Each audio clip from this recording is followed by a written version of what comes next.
Hello everyone, welcome back to my YouTube channel. তোমরা সব কেমন আছো? আশা করি ভালোই আছো। আর আমিও মোটামুটি আছি বলেই তো চলে এসেছি তোমাদের সঙ্গে নতুন একটা রেসিপি নিয়ে।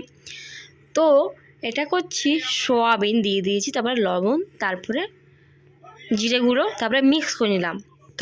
তোমরাই গেস করো এটা কী বানাচ্ছি। তারপরে কিন্তু এটা আদা পেস্ট না, আমি একটু হাতে করে মানে পেস্টই ধরো আর কি। তারপর আবার মিক্স করে নিয়েছি। মিক্স করে নেওয়ার পর এর মধ্যে দিয়েছিলাম কর্নফ্লাওয়ার 2 চামচের মতো দিয়েছি, আর মিক্সটা যেন ভালোভাবে হয়। এবার এটা ভালোভাবে মিক্স করে নেব। তো এই তো তারপর দিয়ে দিচ্ছি এই তেলটা কড়াইয়ের মধ্যে দিয়ে দিলাম। তারপর কিন্তু এটা হালকা গোল্ডেন কালার যতক্ষণ না হতে পারে ততক্ষণ না আমি ছাড়বো না। তারপর আমি এখানে নিয়েছি টমেটো, ক্যাপসিকাম, পেঁয়াজ, এইসব মোটামুটি সেরকম নেই, যা আছে ওগুলোই।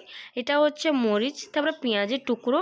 তারপর আমি আবার নিয়ে নিলাম কর্নফ্লাওয়ার, হ্যাঁ, আর অল্প জল মিক্স করে নিলাম যেন গাঢ়টা ভালোভাবে হয় একটু। দিয়ে এখানে কিন্তু আদা রসুন এগুলো একটু ভালোভাবে ভেজে নিলাম। তারপর এই কাঁচা লঙ্কাটা দিয়ে দিয়েছি এর মধ্যে। তারপর আমি টমেটো, ক্যাপসিকাম এটাও দিয়ে দিয়েছি। এবার ভালোভাবে ফ্রাই করে নেব। দেখো, তোমরা দেখতে থাকো। আমি খুব ভালো জানি না রান্না করতে, কিন্তু মোটামুটি খাওয়ার মতো হয়, মানে চলে যায় আর কি। তো তোমার সঙ্গে তার মধ্যে আমি পেঁয়াজটাও দিয়ে দিলাম।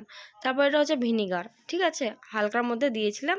তার মধ্যে হলুদটা দিয়ে দিলাম আর কি। দিয়ে হালকা হালকা সিদ্ধ হয়ে গেছে, ভাজা ভাজা হয়ে গেছে। তারপর আমি দিয়ে দেবো টমেটো সস। তার আগে কিন্তু সয়াবিনটা দিয়ে দিয়েছি, হালকা ভিনিগার দিয়েছি। দিয়েই তোমার সঙ্গে ভিডিওটা শেয়ার করলাম, ছোট্ট একটা মিনি ব্লগ। কেমন হয়েছে কমেন্টে জানো। আমার তো বেশ ভালো লেগেছে, তোমরাও ট্রাই করো একদিন। বাই।